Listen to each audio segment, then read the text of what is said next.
Olá. Eu começo a ler aqui Mateus 24, os versos 29, onde fala sobre a vinda do Filho do Homem. E diz o seguinte: depois daqueles dias de tribulação, o sol ficará escuro, a lua não brilhará mais, as estrelas cairão do céu e os poderes do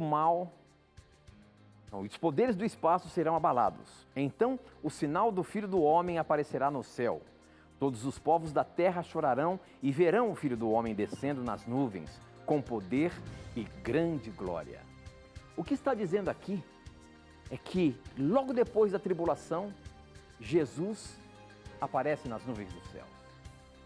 Muitos creem que o arrebatamento é antes da tribulação. Como entender esse texto de Mateus 24?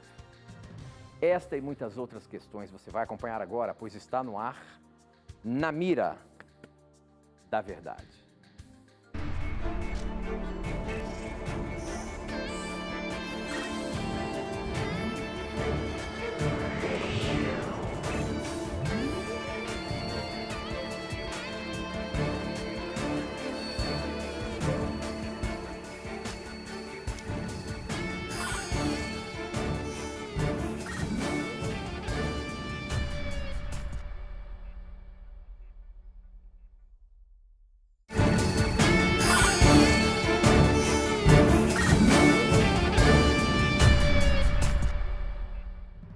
Olá, seja muito bem-vindo. Estamos começando mais um programa Na Mira da Verdade. E como você sabe, é você que faz o programa acontecer. Afinal de contas, as suas dúvidas, os seus questionamentos é que fazem todo esse programa acontecer. E quem está na mira para responder, baseando-se na Bíblia, a sua questão é ele, professor Leandro Quadros. E aí, professor, tudo bem? Tudo bem, Tito. Que bom que estamos mais uma vez aqui no Na Mira da Verdade. Eu quero mandar rapidamente aqui um abraço para você, telespectador que acompanha pela primeira vez. Obrigado pelo seu carinho. Esse é um programa de resposta a dúvidas bíblicas e desejamos com sinceridade ajudarmos a você a despertar o seu interesse cada vez mais pela Palavra de Deus. Envie suas perguntas, para nós vai ser uma honra procurar respondê-las à luz da Bíblia Sagrada. Muito bem, muito bem. E olha, para você participar do programa, você tem várias formas. Você pode mandar a sua pergunta para o nosso SMS, o número é 12 981510101. Eu recebo aqui na hora, 12 981510101. Você pode também mandar pelo Facebook, namiradaverdade.nt e no nosso Instagram, @namiradaverdade. Nas duas plataformas, nas duas redes sociais, eu coloco um videozinho onde você pode mandar a sua pergunta ali nos comentários do vídeo, tá bom? Então participe, mande a sua dúvida pra gente, que ela poderá ser pescada aqui agora. E nós abrimos o programa com o texto de Mateus 24, onde fala ali da vinda do Filho do Homem.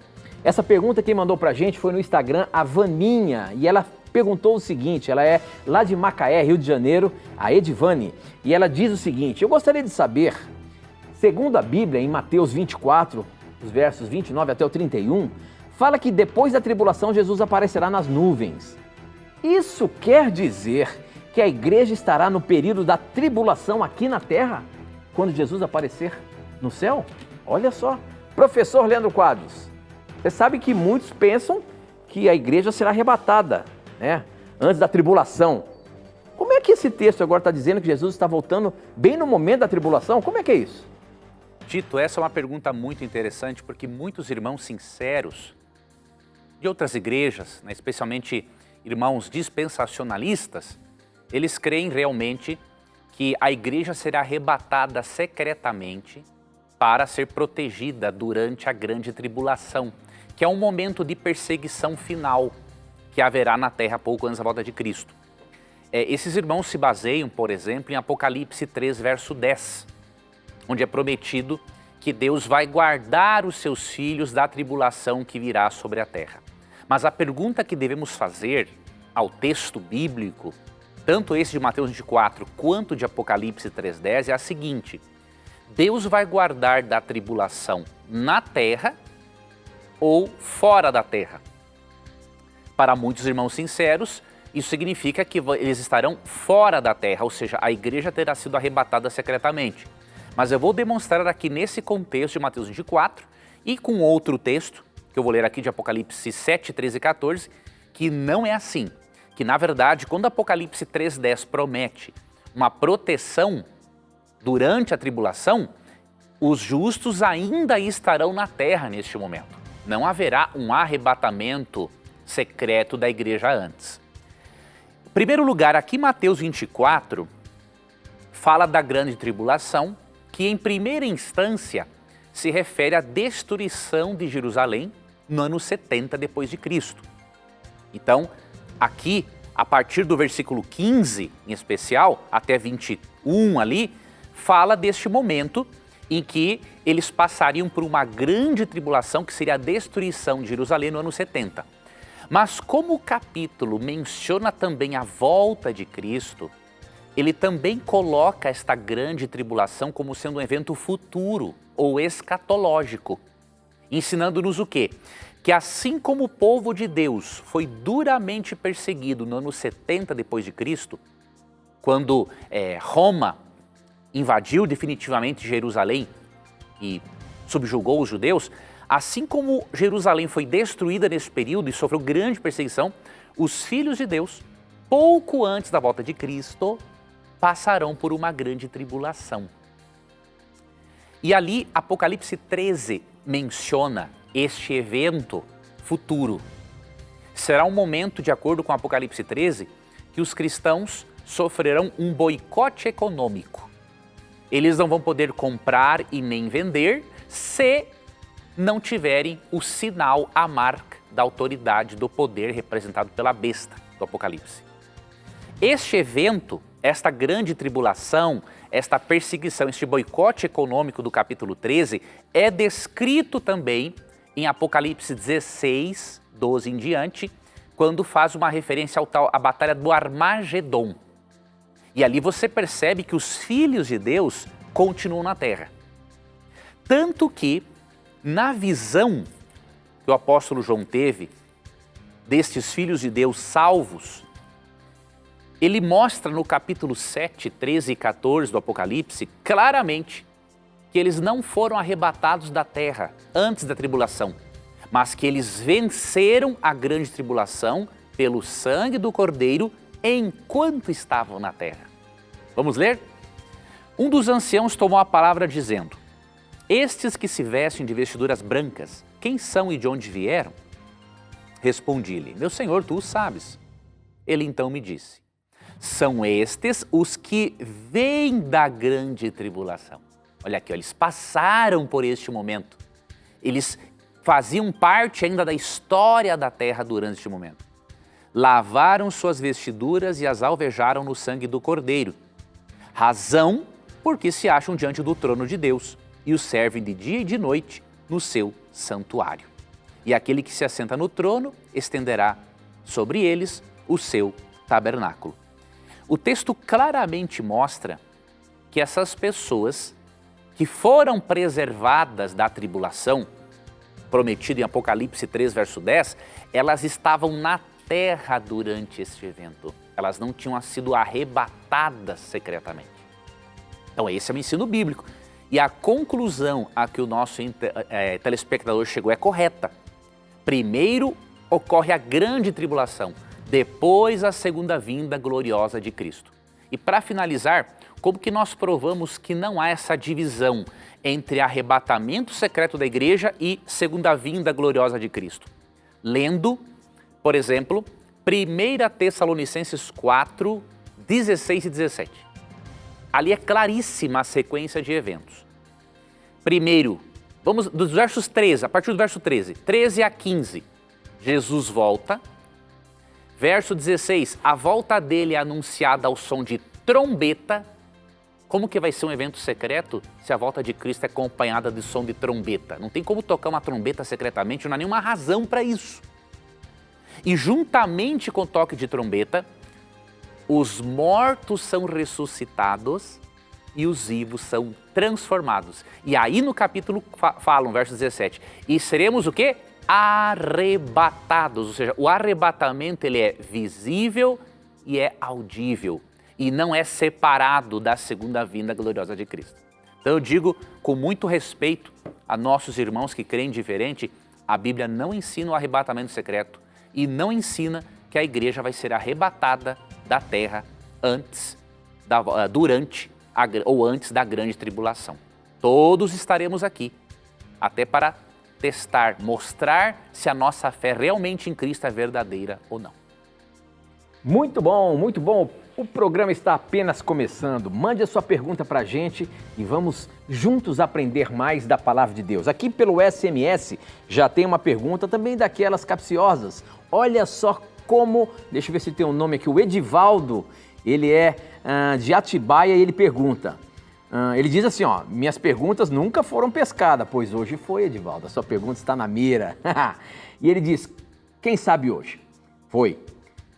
Ele pergunta assim, professor, quando houve o dilúvio, toda a terra foi coberta por água e quando as águas baixaram, todos os animais estavam na arca, todos no mesmo lugar. Sobrou entre porções de terra, entre mares e oceanos. Eu pergunto, se todos estavam no mesmo lugar, como esses animais atravessaram mares e oceanos para povoar os continentes distantes? Realmente, quando a gente vê a história da Arca de Noé, a gente fica pensando, como é que esses animais passaram por todos os lugares? Mas também a gente pode pensar o seguinte, como é que os povos, como é que as pessoas também estão em todos os continentes, não é mesmo? Professor, que luz você pode ajudar aqui, que luz você pode dar para ajudar aqui o nosso amigo com relação a esse acontecimento da Arca de Noé? Interessante. Os criacionistas creem, e há também quem não é criacionista crê por causa dessas evidências. Quando você lê aqui Gênesis 7, primeiramente, você vê que a água do dilúvio, ela não foi apenas do céu. Você vê que os lençóis freáticos estouraram também. Então, houve água de cima e de baixo. O que isso significa? Pedras foram jogadas, árvores caíram, e é bem provável também, de acordo com alguns criacionistas, que neste momento da extinção da vida na Terra, cometas também tenham caído. Então, foi um cataclisma absurdamente forte. Então, o que isso nos mostra? A crosta terrestre, ela sofreu, diríamos, rachaduras. Existe uma teoria, e ela tem as suas evidências, de que os continentes eram muito mais próximos. Eles chamam isso de Pangeia, né? Como se fosse um continente só. E obviamente que antes do dilúvio, os continentes como estão separados hoje não eram tão separados, assim, eram mais próximos. E até hoje, todo ano, alguns milímetros ou centímetros dos continentes eles vão se separando ainda um do outro. Então muitos têm a crença de que era mesmo um continente só. E se nós olharmos o mapa mundi, realmente parece uma espécie de um quebra-cabeça ali, entre os continentes divididos. Então, como a distância entre um continente e outro era bem menor, era perfeitamente possível, por exemplo, seres humanos, inclusive transportarem animais através de jangadas que eram recobertas por peles de animais. Tem um livro muito antigo da Casa Publicadora Brasileira chamado O Mundo Já Foi Melhor. E ali ele apresenta, né, que os povos antigos faziam essas jangadas cobertas de peles de animais e transportavam animais de um continente para outro. Então, à luz do relato bíblico e de algumas evidências arqueológicas, nós não vemos nenhum problema com o relato bíblico do dilúvio. Muito bom, olha aí.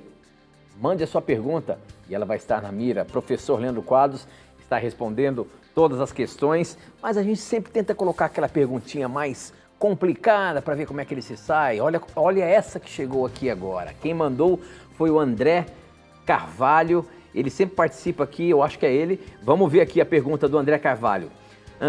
Ele é de Itambé, Bahia. André, sua pergunta foi pescada mais uma vez. A pergunta dele: eu gostaria de saber o que representam os gafanhotos de Apocalipse 9, na quinta e sexta trombeta. A gente percebe que o capítulo 9 de Apocalipse aqui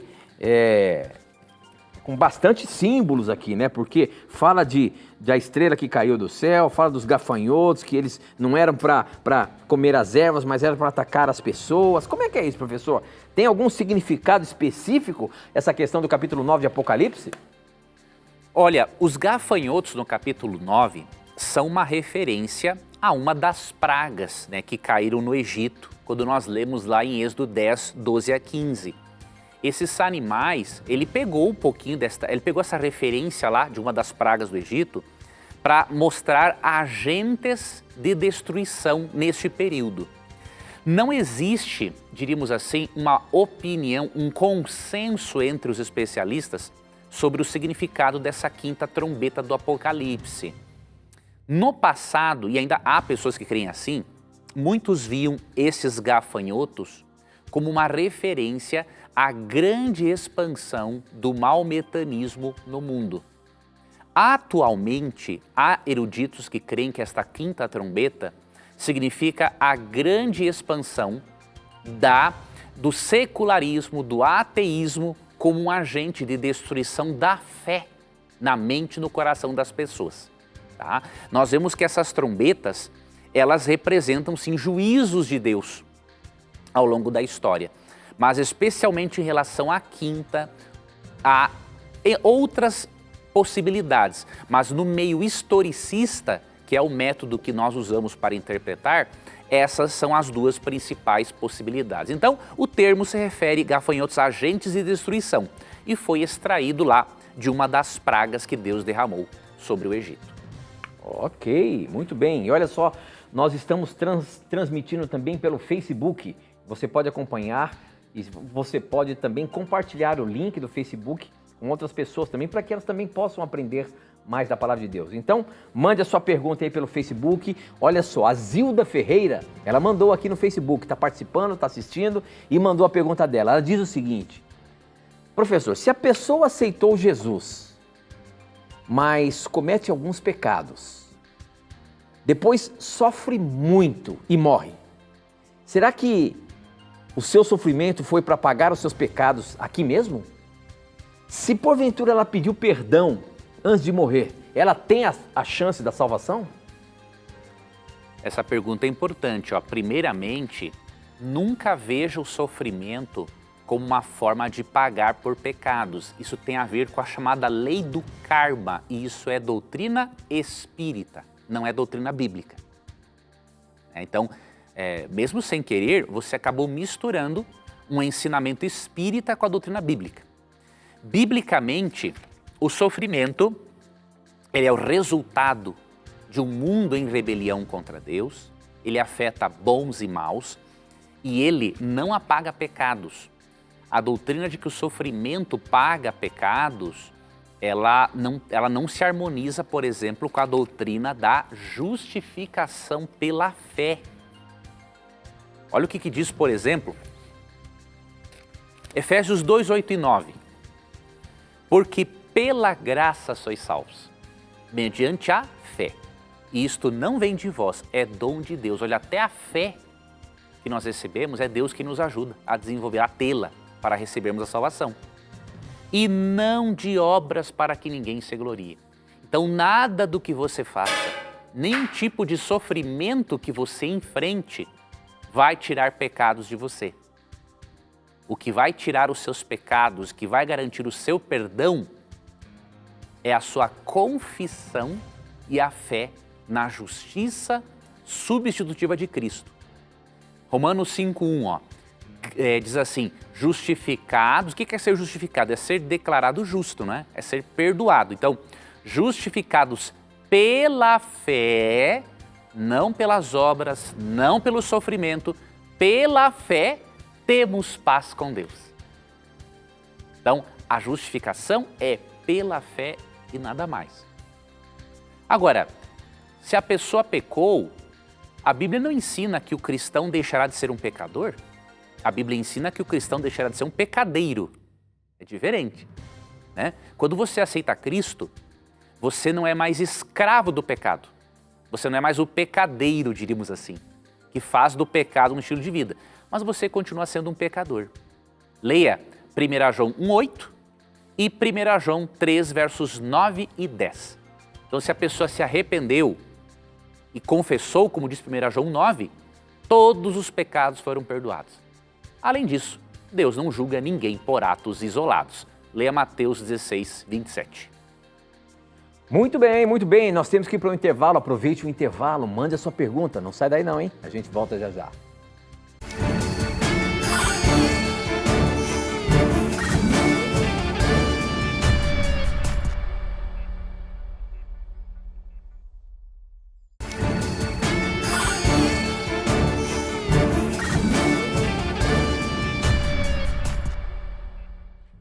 Já estamos de volta ao vivo. Obrigado por você estar aí com a gente. E você que está chegando aí, de repente, começou a zapear aí, caiu aqui na Novo Tempo. Esse é um programa de respostas bíblicas sobre as dúvidas que os nossos telespectadores mandam pra gente. Estamos ao vivo e você pode mandar uma dúvida bíblica. Talvez agora você chegou aqui, ligou o canal, caiu aqui na Novo Tempo. Esse é o Na Mira da Verdade, um programa de perguntas e respostas bíblicas. E quem está na mira é ele, professor Leandro Quadros. E ele vai dar a resposta que você precisa baseando na Bíblia, tá bom?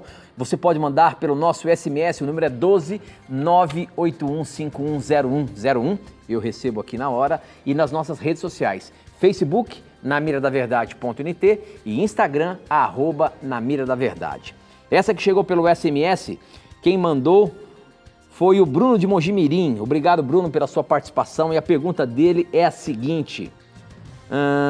Antes de ser estabelecida a lei de Moisés e a aliança de Deus com ele e seu povo, as pessoas que morriam tinham salvação, visto que ainda não havia a lei nem a aliança? Professor, a lei só surgiu a partir de Moisés? Veja, vamos assim dar uma correção nessa crença do nosso Só para a irmão. gente entender, realmente, né? É isso mesmo que você falou, essa correção aí. Como é que é esse negócio aí de que antes da aliança, como que as pessoas se salvavam? Veja, Logo depois de Adão ali, como é que foi? nunca houve um momento em que o ser humano foi salvo pela lei. Isso é um primeiro ponto, ó. A Bíblia não ensina a salvação pela lei. O que você percebe na Bíblia? Você percebe que desde o Éden, Deus já havia ensinado para eles que apenas por meio de um substituto, de um sacrifício substituto, eles poderiam ser salvos. Então Deus se revelou para Adão, Deus revelou o plano de salvação, parte dele, obviamente, para Adão e Eva, e isso foi sendo passado às demais gerações. Vamos primeiramente ler isso aqui. Gênesis 3, versos 15 e 21. No verso 15, depois que Deus se aproxima do ser humano após a queda, o verso 15 é chamado, olha que interessante, de proto-evangelho. O que é proto-evangelho? Proto quer dizer antigo. Então, a primeira vez que o evangelho foi manifestado, por isso que alguns teólogos chamam de proto-evangelho, é Gênesis 3,15, ó. Porém, inimizade entre ti e a mulher. Deus aqui está falando com Satanás, né? Entre a tua descendência e o seu descendente. Olha que interessante, a descendência da serpente são os seres humanos ímpios, né? E o descendente da mulher está no singular. De acordo com Paulo em Gálatas 3, esse descendente é Cristo. Este te ferirá a cabeça e tu lhe ferirás o calcanhar. E aí no verso 21, fez o Senhor Deus vestimentas de peles para Adão e sua mulher e os vestiu. Para essas vestimentas de peles terem sido feitas, um cordeiro foi sacrificado. É por isso que o descendente da mulher, que é Cristo, é chamado de o Cordeiro de Deus, que foi morto antes da fundação do mundo, como diz Apocalipse 13:8, Hebreus 9:14, 1 Pedro 1:18-20. Ou seja, aqui já há uma promessa de um descendente da mulher, que seria Cristo, e já há um sacrifício para Deus ensinar esse conceito de substituição. Um inocente morrendo por aquele que é culpado. Com o tempo, você percebe que as nações pagãs corromperam o sistema divino, o recurso pedagógico divino de salvação, e começaram a praticar sacrifícios de animais imundos, sacrifícios humanos. Só que você percebe que os patriarcas, como por exemplo Abraão, praticavam os sacrifícios de animais corretamente. Jó, que era contemporâneo a Abraão, também. Então todas as pessoas eram salvas pela fé no sacrifício substitutivo apontado por Deus desde o Jardim do Éden. Óbvio, isso foi concretizado na cruz, quando o Cordeiro de Deus que tira o pecado do mundo, como diz João 1,29, morre na cruz, desmascara Satanás, de acordo com Colossenses 2, 14 e 15, e paga pelos nossos pecados, como lemos, por exemplo, em Marcos 10, 45. Óbvio que, quando Deus dá a lei para Moisés, ele dá instruções mais detalhadas, mais amplas, mas isso não significa que esse sistema pedagógico para ensinar o plano da salvação não existisse antes. Ele foi corrompido. E aí, por meio de Moisés, Deus começa a fazer as correções de um sistema que foi ensinado desde o Jardim do Éden, no chamado proto-evangelho.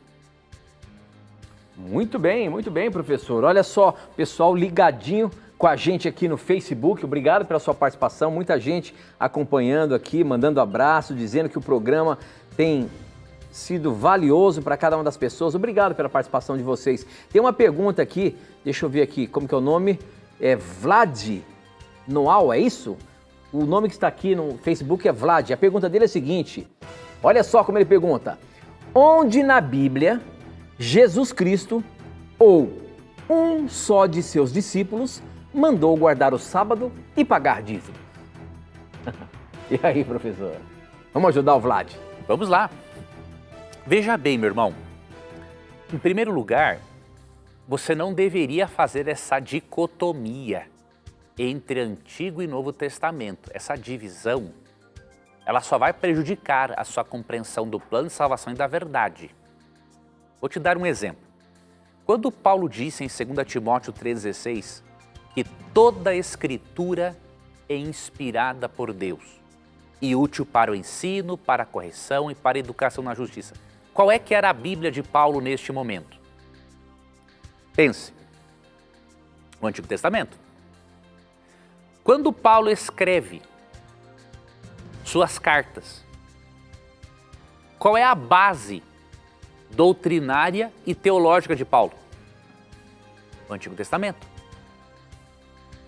Jesus, em Lucas 24, 27 e 44, quando ele deu aquele estudo bíblico para os discípulos na estrada de Emaús, para explicar-lhes sobre a sua morte e depois a ressurreição, que parte da Bíblia Cristo usou, de acordo com Lucas 24, 27 e 44? A lei de Moisés, os profetas e os salmos. O que você tem que entender? Que os livros do Novo Testamento são uma continuidade da revelação de Deus e não uma substituição. Se você encarar como uma substituição, Satanás vai enganar você com muita facilidade. Então é uma continuação. O que isso significa? Você não vai encontrar no Novo Testamento a mesma quantidade de referências, mas você vai encontrar sim referências a dízimo e ao sábado. Por quê? Porque a Bíblia deles era o Antigo Testamento e esses eram assuntos tão claros para eles. Por exemplo, os fariseus guardavam o sábado e ensinavam a prática até de uma forma fanática. O que Cristo fazia? Ele corrigia a maneira distorcida de guardar o sábado. Então, dar o mandamento de forma direta não era necessário no contexto. Agora, se você considerar que um ato vale mais do que 1000 palavras e que um testemunho cristão vale mais do que 1000 sermões pregados, às vezes que Jesus e os apóstolos guardaram o sábado já seria suficiente para convencer você de que o sábado é o dia de guarda. Por exemplo, em Lucas 4,16, quando fala que Cristo guardou o sábado segundo o seu costume, Ali no grego, quando fala segundo o seu costume, quer dizer que era algo que fazia parte do estilo de vida dele, não era porque ele era judeu simplesmente. Cristo não veio para agradar judeus, ele veio para trazer salvação para judeus e gentios. E todas as vezes que eles distorceram a maneira correta de guardar o sábado, Cristo corrigiu. Mas Cristo guardava o sábado. Aí você vai para Atos 16, 13, Atos 17, 2, Atos 18, 13 e 4. Você vê os apóstolos décadas após a cruz guardando o sábado. Então como que você vai me dizer que o mandamento não foi repetido? Ele não se encontra da forma prescritiva, mas da forma descritiva é óbvio, porque eles guardavam o sábado. Entendeu? Então você tem que prestar atenção no seguinte: será que o exemplo de Cristo e dos apóstolos em não guardarem o domingo e guardarem o sábado não pode ser suficiente para você? Considerando que toda a Escritura é inspirada, você vai desconsiderar 66 livros do Antigo Testamento e todos os ensinamentos sobre a guarda do sábado, inclusive no Jardim do Éden, inclusive a presença do sábado no Decálogo? Sinceramente, é rebeldia desconsiderar tudo isso. E sobre o dízimo, temos referências ao dízimo sim, em Hebreus, capítulo 7, e em Mateus 23, 23 é o texto mais claro. Jesus, quando condenou a hipocrisia dos fariseus, ele foi a favor da prática do dízimo. Olha que interessante. Ele condena a hipocrisia deles dizimarem e não fazerem as coisas mais importantes da lei. Aí ele diz assim: vocês deveriam fazer estas coisas e aquelas também. Olha aqui, ó. Que aflição os espera, mestres da lei e fariseus? Hipócritas, tenham cuidado de dar o dízimo da hortelã, do endro e do cominho, mas negligenciam os aspectos mais importantes da lei: justiça, misericórdia e fé. Sim, vocês deveriam fazer essas coisas, ou seja, dar o dízimo da hortelã e do cominho, mas sem descuidar das mais importantes: praticar justiça, misericórdia e fé. Então Jesus aqui, ao repreender os fariseus, ele não exclui a prática do dízimo, ele diz que ela faz parte da vida do adorador. E eu vou te dar uma notícia, tá? Malaquias 3, 8 e 9. Lá é dito que quem não dizima está roubando a Deus. Eu te pergunto, uma prática deixa de ser roubo com o passar do tempo? O que é roubar? É pegar algo que não é seu. Se na Bíblia, Malaquias 3, 8 e 9 diz que não dizimar é roubar, é óbvio que no Novo Testamento vai continuar sendo roubo, meu amigo. Porque a pessoa está pegando algo que não é dela. Ah, mas Malaquias 3 fala dos sacerdotes. Desculpe, mas quem fala isso é um analfabeto funcional e não sabe entender o que lê. Porque o texto fala: vós me roubais a nação toda, não eram só sacerdotes. Então, meu amigo, analise os seus pressupostos. Te faço esse convite com sinceridade, porque se você fizer essa dicotomia entre Antigo e Novo Testamento, você não vai entender o plano de salvação e nem as verdades bíblicas ali reveladas. E no dia do juízo você não vai poder justificar para Deus: ah, Deus, eu não guardei o sábado ou não dizimei, porque são poucas as referências no Novo Testamento. Não vai adiantar isso no dia do juízo final. Muito bom, muito bom. Olha só, nós estamos recebendo um casal de jovens que vieram aqui conhecer e ver se o programa Na Mira da Verdade de fato é verdadeiro. Eles conheceram a Novo Tempo, se converteram e tiveram a chance de vir aqui no programa hoje. Queria mandar que ele desse um tchauzinho aí, a Letícia e deixa eu ver aqui, o Wagner, isso mesmo, a Letícia e o Wagner. Obrigado pela presença de vocês aqui, que Deus abençoe muito a vida de vocês. Obrigado por virem aqui conhecer a gente de pertinho e contar o testemunho deles. É muito gostoso saber que o programa tem transformado a vida de muitas pessoas. E eles são exemplo disso. Obrigado pelo carinho de vocês estarem aqui com a gente, viu? Muito bem, professor. Olha só, a gente tem duas perguntas aqui interessantes que eu faço questão de colocar na mira. Olha só, quem mandou a primeira foi a Morgana. Ela diz o seguinte: gostaria de pedir ajuda em relação ao assunto depressão. Sofro há mais ou menos 8 anos com ela. A ansiedade e outros transtornos Já tentei muitos tratamentos, medicações, técnicas e nada, nem ao menos, ameniza. Não entendo como ainda estou de pé e pensei na alternativa da hipnoterapia, pois não consigo de forma alguma virar a chave sozinha. Como cristã adventista, eu teria problema quanto a isso? Pois é a única saída de tratamento que estou enxergando no momento. Mas, ao mesmo tempo, tenho receio de que Deus não aprove. Professor, como é que essa questão da depressão, a gente sabe que muita gente hoje sofre desse mal. E eu sei que você, como você já testemunhou aqui no programa, já passou por isso também. O que você pode ajudar a nossa telespectadora aí, meu amigo? E tem outra pergunta também sobre depressão. Vamos ajudar, Tito, ela. Olha, em primeiro lugar, não vou aqui considerar de forma alguma, questionar a sinceridade daqueles que aceitam a hipnose, tá?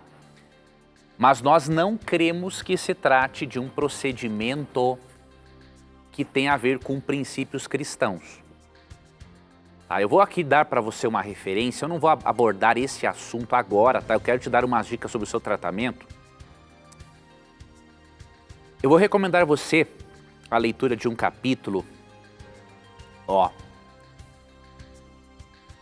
15ª sessão do livro Mente, Caráter e Personalidade, volume 2. Ellen White fala aqui da pseudociência, mente controlando mente e depois hipnotismo e seus perigos, capítulo 79. Eu recomendo muito a leitura deste capítulo, porque Ellen White parte de um princípio bíblico de que a mente humana não deve ser controlada por outra mente humana. Então, este é o princípio. Tem um princípio aqui, deixa eu ver se é Eclesiastes, capítulo 8, verso 9. Este é o princípio aqui, Não está falando da hipnose, tá? O texto, mas ele tem um princípio que mostra o seguinte. Tudo isto vi quando me apliquei a toda obra que se faz debaixo do sol. Há tempo em que um homem tem domínio sobre outro homem para arruiná-lo. Então a Bíblia não aprova que um ser humano domine a mente de outro. Então tem esse risco de na hipnose você ficar à mercê daquele que hipnotizou. Então eu recomendo este capítulo, capítulo 79, Mente, Caráter e Personalidade, volume 2. Tá para você ler. Sobre o seu tratamento, eu vou te dar a minha experiência brevemente. Você não deve sofrer há 8 anos com isso. O que isso indica? Tem alguma coisa errada no seu tratamento. O nosso tempo acabou. Então, o que nós vamos fazer? Depois do intervalo, eu vou dar algumas dicas para você. E eu creio que isso vai te ajudar. Nos acompanhe daqui a pouquinho. É rapidinho, um breve intervalo, a gente volta já já.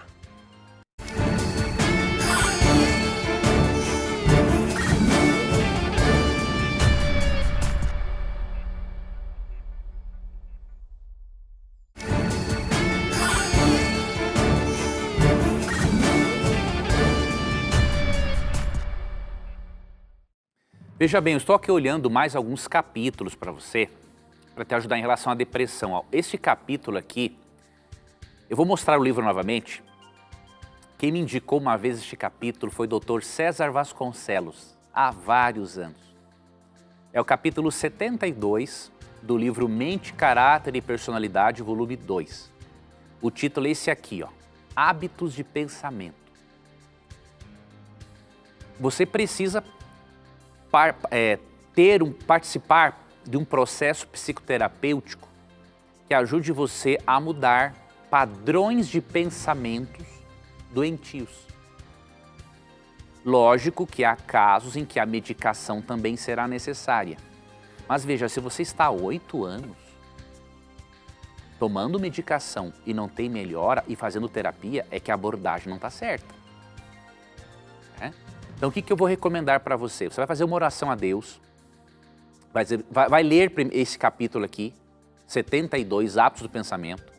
Se você não puder comprar o livro, na internet você vai achar o arquivo em PDF, ok?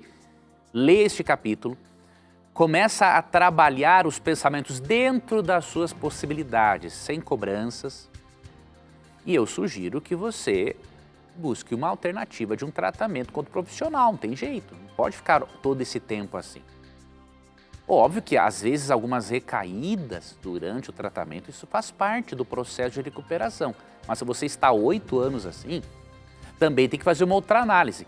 Será que você realmente está se envolvendo na terapia? Porque muitas vezes não é culpa do profissional, às vezes o paciente não se envolve na terapia, não segue as orientações, não segue as dicas para mudar padrões de pensamento e comportamento que são disfuncionais. Então você tem que fazer essa autoanálise, tá? E aí eu deixo um texto para você que é o Salmo 34, 18. Nos momentos que você tiver alguma crise e que você não sentir a presença de Deus, porque realmente esse desequilíbrio neuroquímico não deixa a pessoa sentir a presença de Deus. Já passei por isso também. Você vai se apegar ao Salmo 34, 18, que diz assim, ó: perto está o Senhor dos que têm o coração quebrantado e salva-os de espírito oprimido. Ou seja, mesmo que você não sinta Deus perto de você, Ele está perto de você, porque Ele não depende dos teus sentimentos para estar perto de você. Então, creia nisso, busque a leitura deste capítulo do Mente, Caráter, Personalidade, volume 2, ore a Deus sobre o seu tratamento e faça essa autoanálise. Você está seguindo as orientações psicoterapêuticas? Se está e não está adiantando, tem que mudar o psicólogo, tem que mudar o psiquiatra e seguir adiante.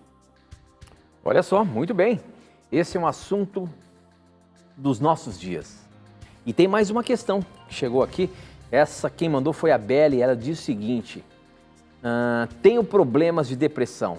Eu gostaria de saber dele, do professor Leandro, se ele puder responder, claro, se pode ser demoníaca. Faço tratamento, tomo medicação, mas sinto muitas dores de cabeça e não consigo dormir por conta disso.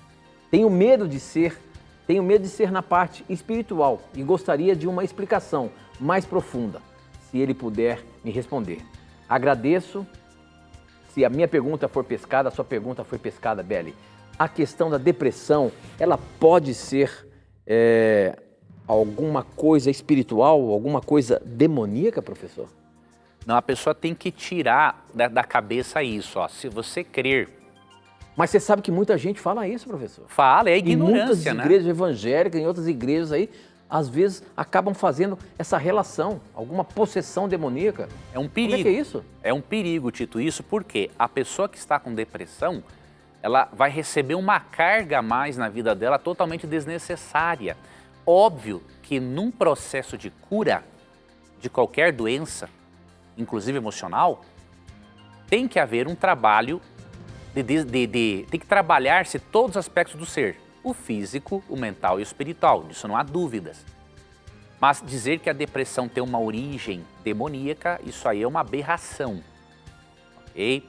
O que você tem que ter em mente? Por exemplo, em 1 Reis 17, 18, um profeta de Deus não aguentou o tranco, o profeta Elias.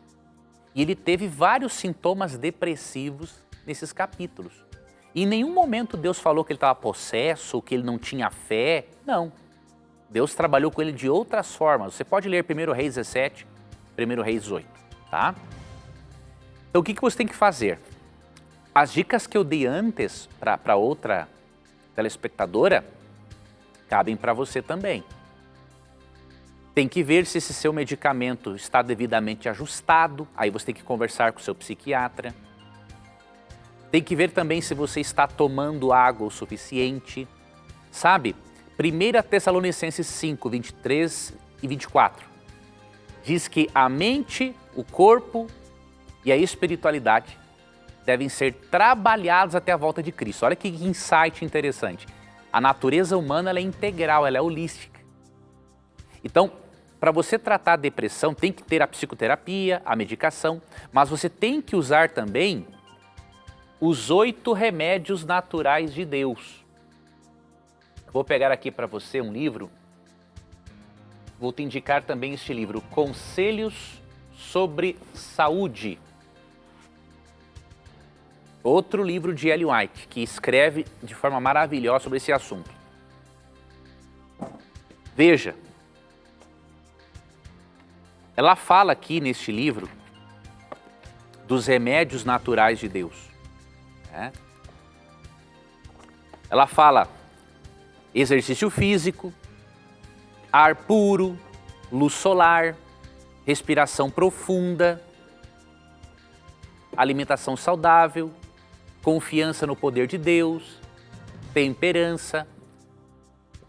Faça uso desses princípios para cuidar da mente, do corpo e da espiritualidade. E junto com esses princípios, tome pelo menos 2 litros de água por dia. Faça caminhadas quando não estiver em crise, porque quando está na crise a pessoa não quer nem levantar da cama, e eu sei o que é isso, é natural, é normal. Ninguém tem que ficar torrando também a paciência do deprimido. Ah, você tem que levantar. Não é você que está ali quase morrendo. Deixa a pessoa na dela, quieta. Anime-a com palavras e não cobre-a coisas que ela não pode fazer naquele momento. Busque uma ajuda psicoterapêutica.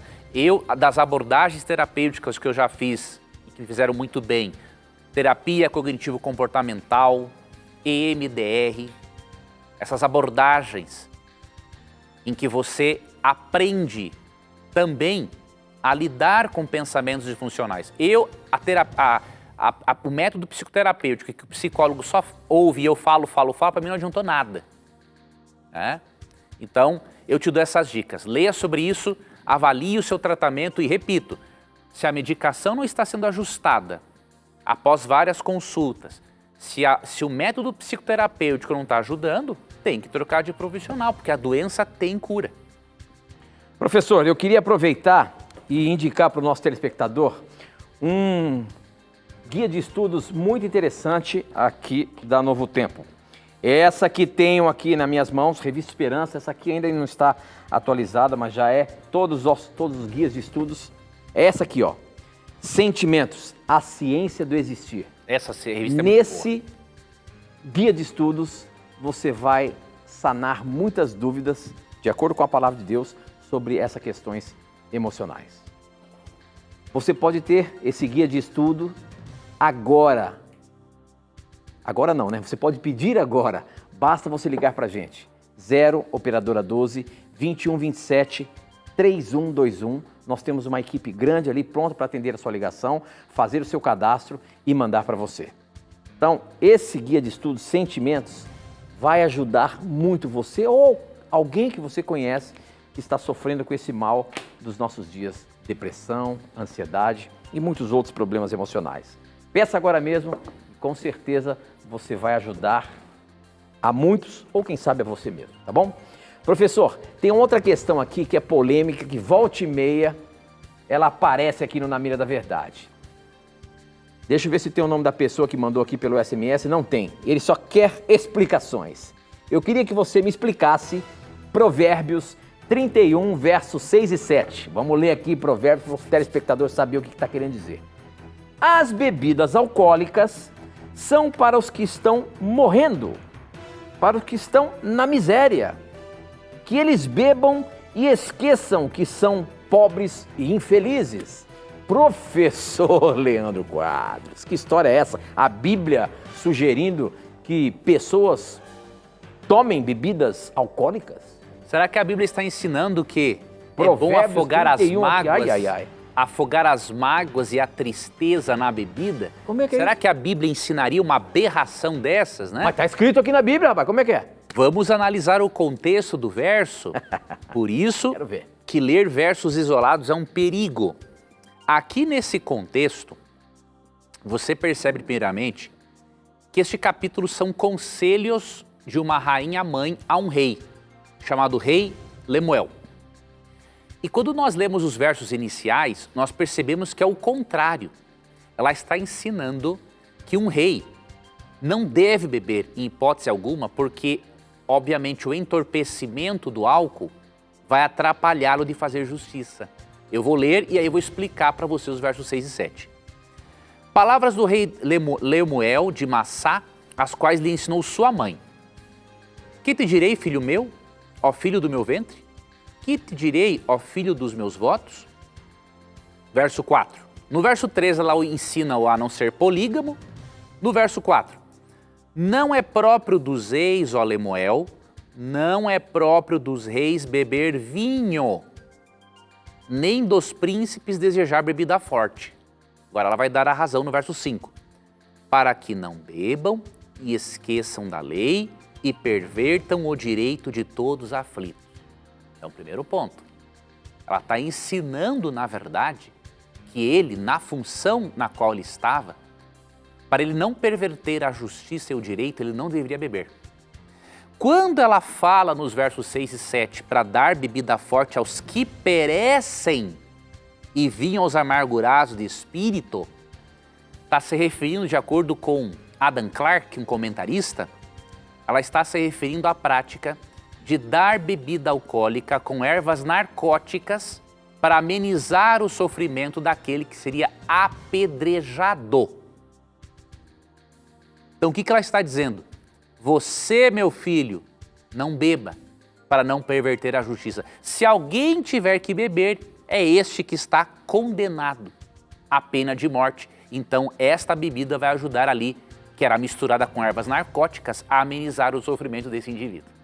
Então tem que analisar o contexto, porque um texto fora do contexto é só um pretexto para justificar um comportamento que a Bíblia não aprova. Muito bom, muito bom. Perguntas assim podem nos abrir a mente quando lemos a palavra de Deus e ter a certeza de que temos que procurar aqui e ali e então formar todo o argumento que a própria Bíblia responde. Obrigado, professor. Olha só, nós temos acho que 2 minutinhos, vamos ver se você consegue responder essa aqui. Como responder ao argumento de que sola Escritura é uma falácia do argumento circular? Sola Escritura é uma falácia do mundo cristão? Como é que é isso, professor? Veja, muitos irmãos católicos, argumentam, e muitos irmãos sinceros, argumentam que a Bíblia não defende o princípio sola Escritura. Veja, em parte eles estão certos, mas em parte estão errados. Em primeiro lugar, no que eles estão errados? Em achar que o sola Escritura rejeita outras fontes. Quando nós adotamos o método sola Escritura, nós não estamos dizendo com isso que não devemos estudar outras obras. É porque eles interpretam assim, não, vocês estudam, quer dizer então que vocês rejeitam a tradição? Não, nós não rejeitamos. O que é o método sola Escritura? É colocar a Escritura acima de qualquer outro livro. Então a nossa base tem que ser o sola Escritura. Não quer dizer, por isso que eu falei que em parte estão certos, nós não rejeitamos outros escritos. Agora, em Atos 17:11, o sola Escritura ensina que somente a Bíblia é sua própria intérprete. Aqui que está o detalhe. Nós não queremos que a tradição interprete a Bíblia, porque se uma tradição eclesiástica interpreta a Bíblia, o ser humano faz o que quer com o texto bíblico, isso é um perigo. O sola Escritura é a crença de que a Bíblia é sua própria intérprete e que podemos usar outras fontes, mas essas fontes estão o quê? Submissas à palavra de Deus. Quer ver um exemplo? Atos 17:11. Se a crença católica contra o sola Escritura fosse correta, Atos 17:11 seria diferente. Aqui diz que os bereanos compararam a pregação de Paulo e Silas com as Escrituras para ver se o que Paulo e Silas pregavam estava na Bíblia ou não. Se eles colocassem a tradição eclesiástica acima da Bíblia, eles teriam aceitado a interpretação de Paulo e Silas, mas não foi assim. Eles colocavam o sola Escritura, a Bíblia acima da tradição, e por meio da Bíblia eles interpretavam a tradição apostólica. Então os protestantes seguem Atos 17:11. E nós convidamos nossos irmãos católicos a fazerem o mesmo, porque era assim que os autores bíblicos procediam. Muito bem, professor. Com essa nós encerramos e nos encontramos na semana que vem, se Deus quiser. Obrigado, Tito, por trazer as perguntas dos nossos amigos. Obrigado a você, telespectador. E lembre-se que neste programa, sempre que você tiver a coragem de perguntar, somente a Bíblia terá coragem de lhe responder. Um abraço. Aqui você já sabe, os seus questionamentos sempre estarão na mira da verdade. Até o nosso próximo encontro. Tchau.